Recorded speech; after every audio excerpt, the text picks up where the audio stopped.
Mr. President, when you're back here in Davos next year, will there be then a peace agreement with Ukraine and Russia by then? Well, you're going to have to ask Russia. Ukraine is ready to make a deal. Just so you understand, this is a war that should have never started. If I were president, it would never have started. This is a war that should have never, ever been started. And it wasn't started during there was never even talk about it. I knew that it was the apple of President Putin's eye, but I also knew that there was no way he was going in, and he wasn't going to go in.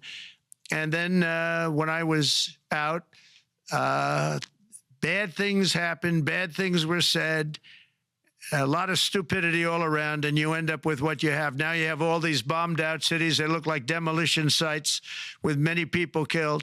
I think the thing that you'll see about Ukraine is that far more people have died than is being reported.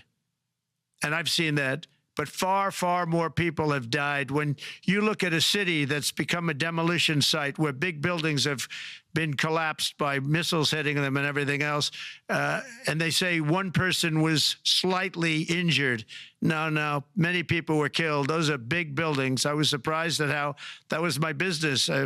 These are buildings that go 2 and 3 blocks long. They're 20 stories high.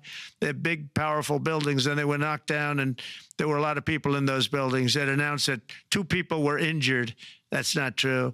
So I think you're going to find that there were many more people killed in Ukraine in the Ukraine war than anybody has any idea. But if you look now, so many of the people being killed are soldiers just facing each other with guns, rifles, and drones, the new form of warfare, drones.